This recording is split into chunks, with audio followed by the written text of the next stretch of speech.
Hey yo tout le monde, on se retrouve aujourd'hui chez nos amis les Fictionautes. Et de quoi allons-nous parler aujourd'hui? On va parler de Spider-Man.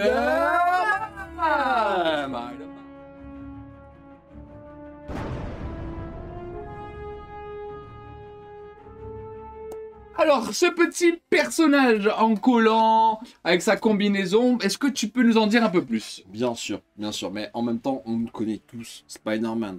C'est l'avantage. Là, on va pas vous chercher un personnage obscur, un personnage que personne connaît, un monde des éternels ou autre. C'est Spider-Man. Tout le monde connaît Peter Parker. C'est la référence, c'est une Tout le monde référence. sait qu'il a été co-créé par Stan Lee, qui est très connu justement pour avoir créé justement Spider-Man, et Steve Ditko. Spider-Man apparaît dans le Amazing Fantasy XV, sorti en 1962.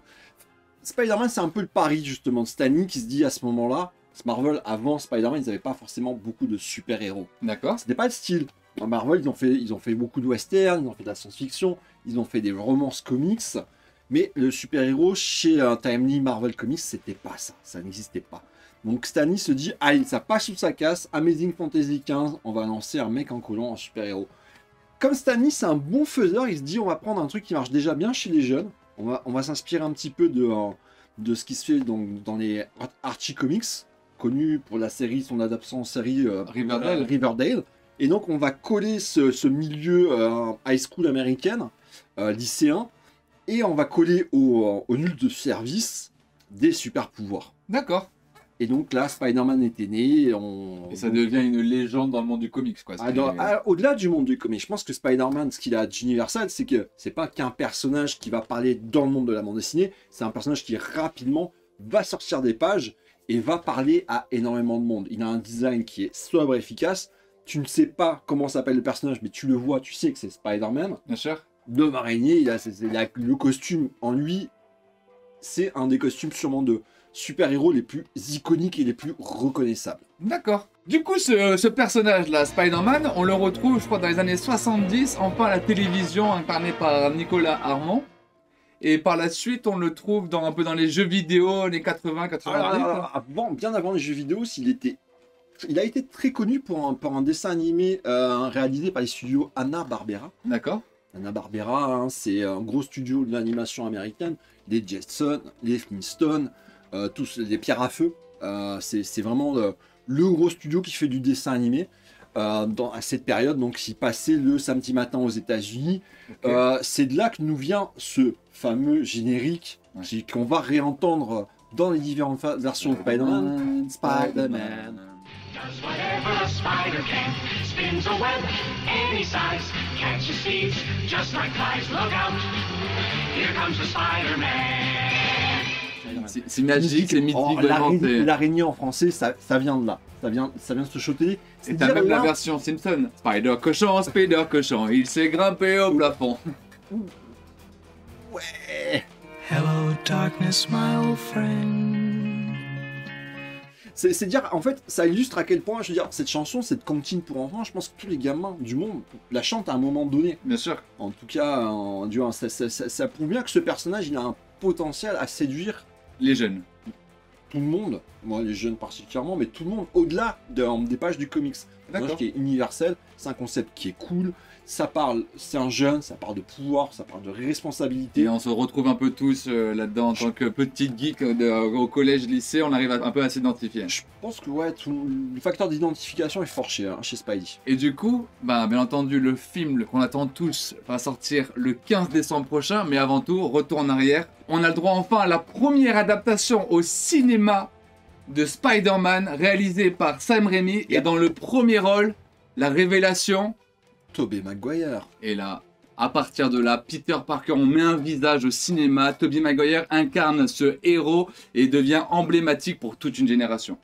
Ah ouais. Bah, c'est une confirmation de Alors moi je suis très pro comics, donc je pense qu'il n'avait pas besoin d'être confirmé, mais c'est un sacre. C'est-à-dire que c'est un projet, un Spider-Man comme ça au cinéma avec un nom à l'époque qu'il a vendu, Sam Raimi. Sam Raimi qui était connu pour des réalisations un peu plus underground que des blockbusters. D'accord. Qui avait sa trace en cinéma, c'était vraiment le match-up qui, lorsque Sony l'a annoncé, a fait rêver tout le monde. C'était dur d'avoir mieux que peut-être Guillermo del Toro, peut-être un gars comme ça pour faire du comics. Bah, tous ces mecs qui en ont par la suite. Mais ouais, Sam Raimi sur Spider-Man, c'était waouh! La folie. Et surtout que là, dès le premier épisode, bah, vraiment, on rentre dans le tas. Donc, la transformation, bien entendu, de Peter Parker en Spider-Man. On a la phrase emblématique que La son classique. oncle lui dit au moment de son décès. Classique origin Enfin, story. juste avant de mourir, pardon. Classique origin story, c'est-à-dire qu'on a vraiment Spider-Man, Peter Parker se mort par l'araignée, bam, c'est Spider-Man, il fait son costume, son oncle meurt, Un grand pouvoir implique de grandes responsabilités. face au bouffon vert et un show final. Un bouffon vert incarné par William Dafoe. Alors, Et- William Dafoe, Norman Osborn, Exactement. yeah, en Green Goblin. Eh. T'as pas aimé? Ah non, Pourtant, regarde. il a vraiment cette mimique et tout, je trouve. Alors lui le fait super bien. Alors en Norman Osborn, c'est-à-dire que tant qu'il n'est pas dans son costume de super-héros, en genre masque du Oui, après, c'est les effets spéciaux Bah. spéciaux de l'époque, pardon. Alors c'est ce qu'on disait, mais quand on voit le Spider-Man à côté super réussi, Bien sûr. et on se dit pourquoi le Green Goblin n'a pas En une mode espèce Power de- Rangers, un peu, tu sais. C'est ça, c'est Power C'est vraiment Rangers. l'armure, etc. ouais. C'est le mec, en plus ça avait été vendu comme le cutting edge du design avec Oakley qui avait fait les lunettes, avec ce genre de choses. Ah, c'était affreux, effectivement c'était Power Rangers. Ils auraient pu au moins lui mettre une capuche, Oui, la capuche et tout. ouais. la capuche emblématique au-dessus, histoire de rendre le truc un petit peu plus organique, mais c'était peut-être pour moi la déception du film. Je peux comprendre, mais après, mine de rien, on a quand même son fils qui est là, Harry Osborn, incarné par James Franco, et surtout l'amour emblématique de Peter Parker, MJ, incarné par Kirsten Kirsten Dunst. Dunst. Ouais, ça c'était pareil. Et ça, cette petite romance qui se développe. C'était super bien casté à l'époque, parce on l'avait connue dans Entretien avec un vampire. Bien sûr. Donc on était déjà dans cette vague d'adaptation d'œuvres emblématiques pour ce qui allait se faire appeler la culture pop des années plus tard, mais on était déjà dans les mêmes cercles, les mêmes vibes. Je veux dire, je pense qu'énormément de gens qui ont vu Entretien avec un vampire, quand ils ont vu Spider-Man Sam Raimi dessus, se sont dit ah ouais, il y a Kirsten Dunst aussi. Il y a du casting qui est lourd. Et du coup, ben, le box-office au cinéma explose. Et bien entendu, un second film va voir le jour en 2004. Et là, explosion pour moi. Ah ouais. Avant le troisième, c'est le numéro 2, c'est le meilleur. On est Parce d'accord. qu'on a en plus le méchant emblématique de Spider-Man, on a Dr. Octopus. Dr. Octopus qui est joué par Alfred Molina, Exactement. c'est ça. On Allez. retrouve peut-être plus tard dans Far From Home. On le retrouve, on le voit dans le trailer. Exactement. Ouais, mais ça pas encore. c'est pas juste Smith, il est dans le trailer. Hello, Peter. Donc Alfred Molina, c'est génial. Genre, ce film, moi je suis il- d'accord avec toi, c'est mon préféré Les sur la scènes trilogie. d'action sont magnifiques, vraiment. On a, on a enfin les caméras embarquées aussi quand Spider-Man se déplace, etc. C'est C'est ouf. c'est super bien foutu. Moi je me souviens que c'était vraiment celui qui va provoquer un surnom du film en disant ouais ils ont réussi. Ouais, Ils ont fait clairement. un truc qui tient la route. Du coup, ce qui est bien avec ce deuxième film, c'est qu'on vraiment on reprend la continuité du premier. Du coup, on a la présentation de Doc Ock avec ses machines, là, quand il présente ses tentacules devant Harry Ouais, Osborn. ouais, c'est ça. Il y a Peter Parker qui assiste à tout ça. Et là, malheureusement, ça part un peu en cacahuète. Ah ouais. Et là, du coup, transformation. Spider-Man intervient, il essaye de sauver tout le monde au mieux. Malheureusement, la femme de Doc Ock décède. Et du coup, Dr. Octopus a une haine contre Spider-Man. Et du coup, dans ce deuxième film, on a quand même un combat emblématique entre Spider-Man et Doc Ock. Notamment quand la tante, elle est prise en otage par Dr. Octopus et qu'elle est lâchée du haut de l'immeuble. Là, c'est tout ce qu'il a pour aller la sauver. Et vraiment, c'est vraiment cette scène marquante qui est ce que t'en penses. Et après, il y a eu un super jeu adapté sur GameCube aussi par rapport à ça. Ouais, ça c'était bien, on passait des heures dessus. C'était le premier jeu où tu pouvais incarner Spider-Man et te balader librement entre les buildings à New Ouais, dans York. New York. Voilà. Genre c'était vraiment genre New York refait à l'échelle et tout, tu montais en haut de l'Empire State Building, tu te jetais et tout.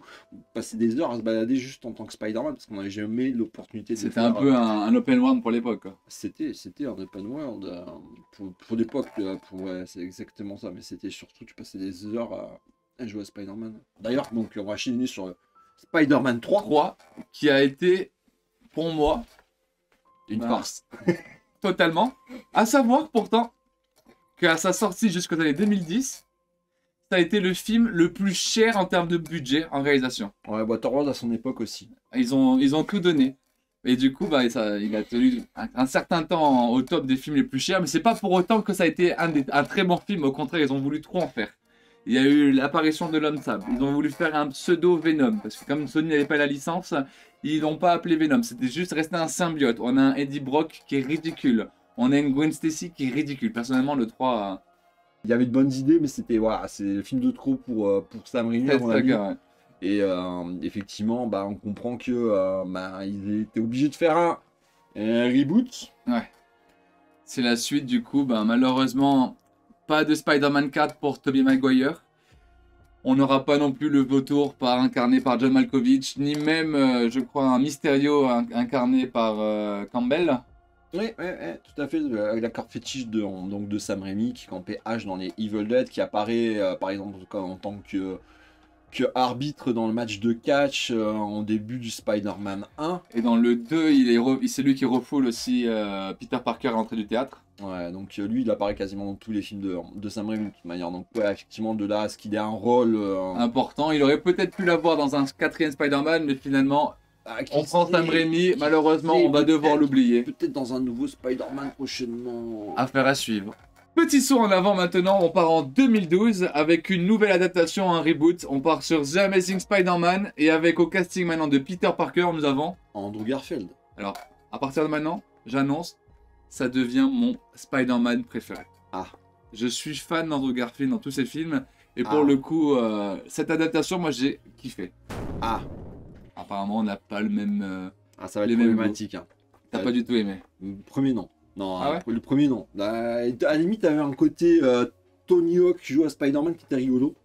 Oui, il était un peu plus à fond, mais après, moi je te parle pas du Peter Parker, je te parle vraiment du Spider-Man. Le Peter Parker côté Tobey Maguire, j'ai adoré, mais le côté Spider-Man, vraiment les scènes d'action, le combat notamment contre le lézard, enfin vraiment. Je m'en souviens pas.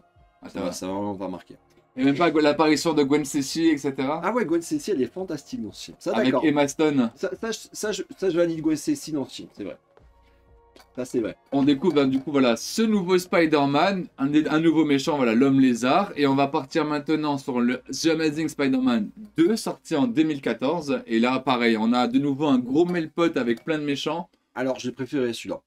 Avec Electro et avec Electro joué par Jamie Foxx. Exactement. Avec on a Green Goblin qui arrive, Harry Osborn. Harry Osborn, ouais, tout à fait. On aperçoit Rhino à la fin, il me semble.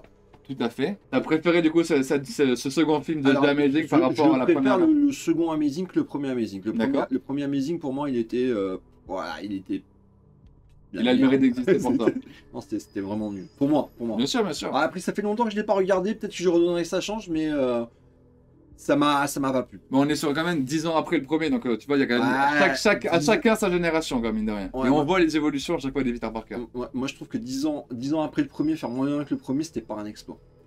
On a le droit à une scène quand même post-générique, quand même assez emblématique. Dans lequel à la fin de ce Amazing Spider-Man 2, on a l'apparition dans la tour Oscorp des Sinister Six. On voit le costume du vautour, on voit le costume d'Octopus. Alors, la chose qui était intéressante avec ce graphique, avec Amazing Spider-Man, c'est qu'on sentait la volonté de bâtir une franchise à partir de ces films. Bien sûr. Il prenait peut-être un petit peu trop de temps sur le début pour que ce soit intéressant. Je pense que le défaut du premier, c'est de se dire ça va être le premier d'une longue série et il va briller par en fait il va être intéressant par ce qu'il amène après. Ce qui est un peu dommage parce que je pense que ça a perdu les gens au départ. Bien sûr. Par contre, la volonté justement de bâtir épisode après épisode avec le but directement dès le premier, dès le deuxième, on sent qu'il y a cette volonté de faire apparaître les Sinister Six. Et d'avoir un film pour eux qui était prévu à la base. Alors, c'est tous les films prévus à la base. Je pense qu'il y a eu à peu près tous les projets qui ont été élaborés chez Marvel. Je pense que les Sinister Six en tant que Nemesis, c'est-à-dire 6 vilains contre Spider-Man, ouais, ça fait rêver. Le concept était déjà cool dans la BD. L'avoir en film, ça serait ce même. Malheureusement, malgré les qualités que je trouve au second qui mettait bien ça en place, je pense que le public avait déjà été perdu, et pas assez accroché pour aller jusqu'au bout. Et on a quand même un peu cette frustration quand tu le dis, quand on voit cette scène finale, on se dit les Sinister Six arrivent. Ouais. C'est un peu comparable à la scène post-générique du premier Green Lantern où tu vois Sinistro en costume jaune. Et qu'on n'a jamais eu la suite non plus. Voilà, parce que effectivement c'est le même défaut. Ça annonce une franchise, le premier film est bof, les gens laissent tomber à partir Et de du là. coup, le suite au box-office, on n'a pas de suite malheureusement. Voilà, et je pense qu'ils étaient trop en train de se dire, ouais, on a le prochain Harry Potter, on va faire une franchise avec du super-héros, et non.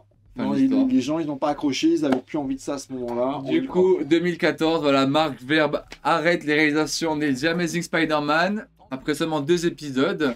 La suite ne va jamais avoir lieu. Et entre-temps, voilà, Sony revend donc la licence Spider-Man à Marvel. Non, ils la revendent pas. En 2001, quand Marvel avait besoin de thunes, ils ont vendu la licence cinéma à Sony. Tant qu'ils font des films avec le personnage tous les 3 ans, la licence leur appartient. D'ailleurs, on peut considérer que quelque part qu'ils aient rushé pour faire le Spider-Man de Mark Webb, au moment où le MCU se lançait, c'était une manière de garder la licence. C'est pour ça qu'ils sont moyens. C'est conspiration, #conspiration, mais voilà, c'est une explication. Le fait est que Marvel, en fait, ils sont démunis de leurs personnages les plus populaires à l'époque, c'est-à-dire, grosso modo, Spider-Man, les X-Men, Daredevil, Ghost Rider, qui était très populaire dans les années 90. Vous allez savoir pourquoi, il est très cool, mais bon. Voilà quoi. La version Nicolas Cage dans mon Ouais. cœur. Pour l'acteur. Voilà. Et en fait, ils se sont retrouvés avec ce que les gens n'ont pas voulu, les studios n'ont pas voulu, parce que ça se vendait pas trop, c'était pas trop ce que Marvel mettait en avant, c'est-à-dire les Avengers, Blade, les seconds couteaux quelque part, qui sont devenus le fer de lance Bien sûr. quand Pour la nouvelle génération. pour la nouvelle génération, parce que une fois qu'ils ont réussi à lancer les films, bah, ils avaient quand même ces personnages, ils ont bien travaillé avec. Mais c'est comme ça que du coup Sony a acquis les droits de Spider-Man qui appartient à Marvel. Marvel s'est fait racheter par Disney, donc Disney n'a pas les droits de Spider-Man. Mais en 2016, ça y est, on a le droit enfin à un nouveau Spider-Man au cinéma. C'est Tom Holland qui incarne Peter Parker et il fait sa première apparition dans Civil War. Dans Civil War, qui est donc le troisième film Captain America, réalisé par des frères Russo. Tout à fait. Donc Civil War adapté de la BD éponyme qui avait Cette grande saga. qui avait été faite par Mark Millar et Steve McNiven, donc saga phare qui relance Marvel dans les années 2000, en 2006 je dirais. Ça commence à se faire un petit peu vieux quand même. Et dedans, oui, première apparition de Tom Holland en tant que Spider-Man. Et suite à ça, bah voilà, le MCU qui a intégré maintenant Spider-Man dans sa liste va faire son premier film en solo et ça va être le film Homecoming qui suit vraiment les événements de Civil War. Donc là, on a le droit à un nouveau Peter Parker. Sauf que on repart pas sur toute l'histoire de base. Il est déjà Peter Parker. Peter Parker est déjà Spider-Man, pardon. Ce qu'on disait, c'est que Spider-Man, a priori, c'est quand même un des personnages de fiction, avec de la compétition en face Batman, les plus connus du public. Du coup, dans Homecoming, ce qui est bien, c'est qu'on a l'apparition de Tony Stark, on a l'apparition de Happy, qui est mine de rien incarné par Jon Favreau, qui est un des PDG de Disney et qui est un des plus gros producteurs. Et on a quand même Michael Keaton qui joue le rôle du vautour, qui est l'ennemi emblématique de ce nouveau film. C'est scène emblématique où t'as Michael Keaton et Tom Holland dans la voiture et tu sais pas si le vautour à ce moment-là il s'adresse à Spider-Man ou à Peter Parker. Parker. Good old Spider-Man. Par rapport à sa fille, etc. Exactement. C'est vrai que t'as un moment de gênance, quoi. C'était cool, c'était bien, moi j'ai bien aimé, parce que après t'as le contre-pied, on spoil pas trop, mais t'as un contre-pied à cette scène qui vient un peu plus tard. Du coup, dans Homecoming, on a le droit à mine de rien des très très beaux combats. Cette scène à Washington où enfin voilà, Peter Parker devient un vrai Spider-Man. Il se bat jusqu'au bout pour avoir enfin le coup de téléphone qui se fait avoir. Et Tony Stark qui lui dit bah, t'es un Avenger, je t'embarque dans mon équipe. Et Endgame arrive, il est recruté. Et suite à Endgame, bah, malheureusement, Tony Stark meurt. En 2018, il ne faut pas oublier qu'on a eu le droit à un film d'animation Sony, Spider-Man Into the Spider-Verse. Sur grand écran. Et ça, c'était juste dingue. Avec l'apparition pour la première fois du nouveau Spider-Man, à savoir Miles Morales. Exactement. Donc le principe du Spider-Verse, c'est un arc narratif qui est devenu très populaire avec le temps, dans lequel en fait Spider-Man va à travers le multiverse composé de ces différents variants. Oui. Donc le Spider-Verse, lutter contre une série de méchants, parce que c'est la bagarre. C'est une excuse en fait pour montrer des versions alternatives du Spider-Man. Et il y a quelques personnages bien populaires qui sont sortis de cette histoire. On a le Spider-Man noir, on a Spider-Ham, On a Spider-Man noir, Spider-Ham. Alors je pensais à des personnages comme Miles Morales, Tout de suite aussi, oui. comme Spider-Gwen. Effectivement. Spider-Gwen qui est quand même un gros personnage qui vient aussi de cet arc-là. Donc Spider-Gwen, c'est le monde dans lequel Gwen Stacy est devenue Spider-Man. D'accord. Donc, Spider-Gwen. On a également eu un Docteur Octopus féminin dans ce dessin animé-là. Alors, c'est dur à résumer parce qu'on a un arc narratif déjà chez Marvel qui commence et qui a été repris, décliné 2-3 fois. On a dans le Spider-Man, Ultimate Spider-Man en dessin animé, un très bon arc narratif où pour le coup, pour chaque épisode, on passait d'un style de dessin animé à l'autre, C'est vrai. qui était assez exceptionnel, qui est avant le film. Et donc on se retrouvait dans le Spider-Man, on était vraiment un monde à la Looney Tunes. On avait le Spider-Man de 2099, c'était l'image de synthèse. Clairement, ouais. On avait Spider-Man Chevalier qui était un peu exclusive à celui-là. Et après on a eu donc la vraie grosse version cinématographique du Spider-Verse avec Miles Morales, un Spider-Man plus âgé. C'était vraiment cool. Avec une bande son de fou en plus, vraiment il est vraiment attractif. Tu t'ennuies pas un seul instant. Non, vraiment cool. Et jusqu'à la fin. Visuel vraiment top. Ouais, vraiment, les graphismes sont hallucinants et surtout, voilà, moi ce que j'ai adoré à la fin, c'est le petit Spider-Man avec le Spider-Man 2099. Ouais. Et c'est là que le prochain film, Spider-Man Far From Home, arrive quelques mois après. Donc, dans une période où le monde entier est bouleversé parce que les gens qui ont disparu réapparaissent. Donc, il faut réadapter le monde, les cours. Donc, on retrouve maintenant un Spider-Man qui a évolué, qui a battu dans l'espace, etc. Qui a des missions et qui se permet même de refuser un appel de Nick Fury qui a besoin de lui parce que quelque part sur Terre, des éléments apparaissent. Et on a l'apparition d'un nouveau personnage qui s'appelle Mysterio, avec Quentin Beck, incarné par Jake Gyllenhaal. Mysterio, donc vilain très intéressant dans ce film. Mysterio, c'est un vilain qui est cool, qui était déjà cool dans la BD. À la base, c'est un gars qui faisait des effets spéciaux dans le cinéma et qui utilise ces techniques d'effets spéciaux pour confondre ses adversaires. C'est donc un personnage qui a évolué avec le temps. Au départ, c'était juste des fumigènes et des tours de miroir. Et au fur et à mesure que la technologie évolue, Mysterio évolue pour donner des expériences de plus en plus terrifiantes. Ouais, une réalité virtuelle en live, quoi. Ouais, voilà. Il est très théâtral. Et ce qui est intéressant avec ce personnage, quand tu l'utilises au cinéma, c'est que tu peux te dire que toute la capacité des équipes FX peuvent être mises à sa disposition pour librement... Parce qu'à partir du moment où c'est basé sur un effet spécial cinéma, c'est crédible avec Mysterio. Donc les gars aux FX, tu peux leur dire lâche-toi, c'est Mysterio, il peut faire tout ce que tu sais faire. Et c'est pour ça qu'on a le droit à l'apparition de 4 éléments qui sont en réalité inexistants.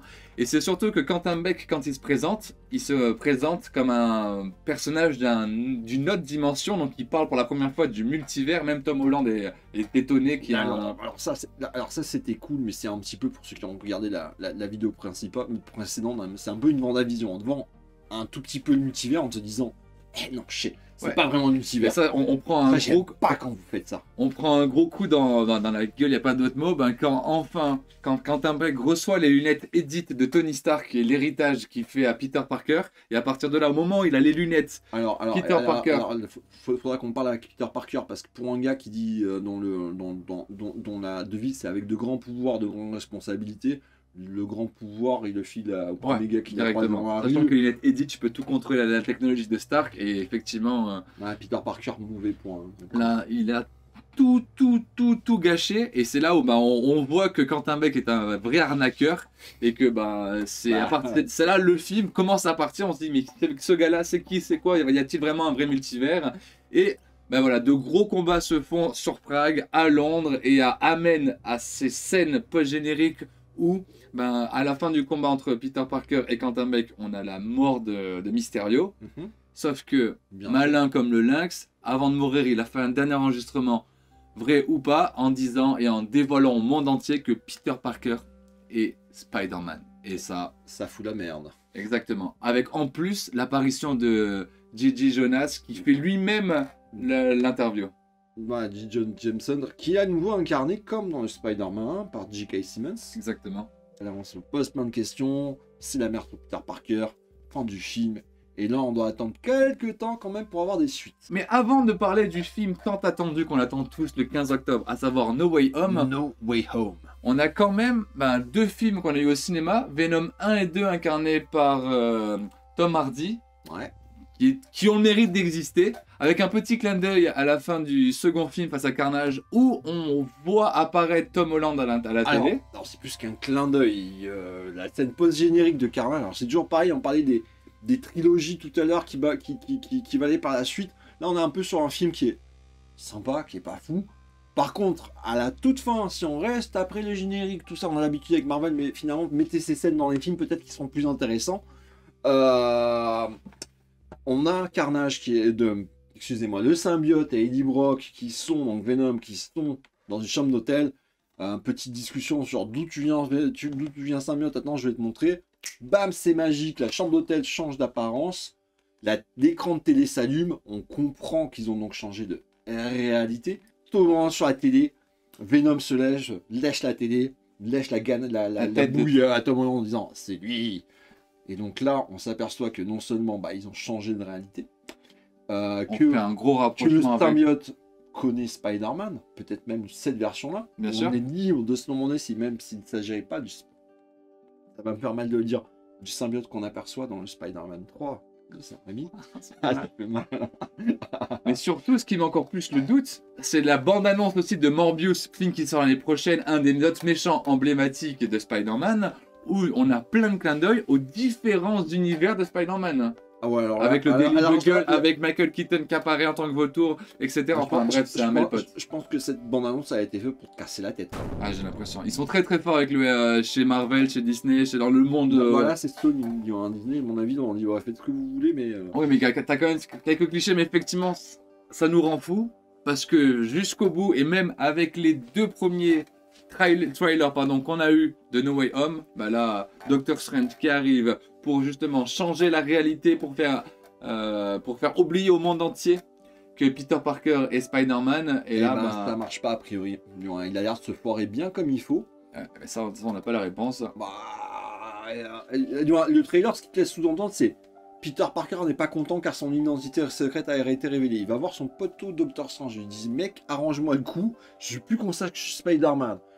Tu sens qu'il y a un espèce de rituel qui fait qu'il se passe mal. Là, bam, la réalité se déchire et on voit débarquer tous les méchants, le remix best-of des autres films. Et là, c'est vraiment le moment tant attendu quand on a Docteur Octopus qui apparaît. Là, jusqu'à présent, on voit une bombe du Green Goblin. Alors, savoir exactement la version du Green Goblin qui va venir, on se doute, mais... On le voit voler maintenant sur l'affiche, etc. Ça y est. Mais il y a qui dans le costume? On ne sait pas encore, mais William Dafoe a été vu quand même au casting. Tout le monde a été... Dis-moi, c'est... Oui. Excusez-moi, parenthèse, on comprend, mais c'est gangbang ce tournage, il y a tout le monde. Il y a Electro qui change de version qui apparaît également. On a l'homme de sabre, on a le lézard. Enfin, c'est vrai que voilà, tous ces méchants emblématiques qu'on a vus jusqu'à présent sont là. Est-ce que ça sera leur vraie version ou pourquoi pas des versions variantes de multivers justement? Ah là, alors je pense qu'ils vont rester simples, hein. Je pense que ça va venir parce que on a dans le trailer ce moment où tu as Doc Ock qui regarde Tom Holland en disant t'es pas Peter Parker, donc sous-entendu je connais la ganache à Peter Parker, toi c'est Spider-Man, c'est pas toi. Sous-entendu, lui son Spider-Man, son Peter Parker, c'est pas Tom Holland. Donc ils viennent d'univers parallèles, donc c'est le plus simple, c'est d'assumer qu'ils viennent des univers des films duquel on les connaît. Et d'assumer, parce qu'il y a eu des leaks, tout ça, et de toute manière, c'est le pronostic le plus probable, c'est qu'on va revoir au moins dans une scène finale les trois Spider-Man exactement, ensemble. avec les deux premiers, à savoir Tobey Maguire et Andrew Garfield, de retour ensemble pour faire un melpote et livrer sûrement une scène de combat d'anthologie. Une vraie salade niçoise de Spider-Man. C'est beau, c'est très bien dit. Mais c'est comme tu dis, les leaks, et notamment le leak le plus commun, c'est quand on voit Tom Holland aller affronter les 5 méchants en même temps, et d'un coup on voit l'homme lézard qui se prend une mandale dans l'espace.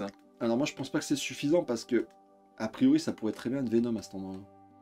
Ça peut être aussi Venom. Parce a priori Venom lui débarque jusqu'au moment, justement, où l'identité de Peter Parker est révélée au monde. Donc elle a vraiment la fin de Far From Home. Ah oui, c'est qu'on n'est pas à l'abri d'une n'importe Donc- quelle surprise, hein, parce donc- que donc on peut essayer de personne n'a noyer le poisson. révélé quoi que ce soit. On peut essayer de nous noyer le poisson en nous disant ah il y aura Maguire, oh il y aura Garfield. Bah, a priori c'est possible qu'il y ait aussi Tom Hardy.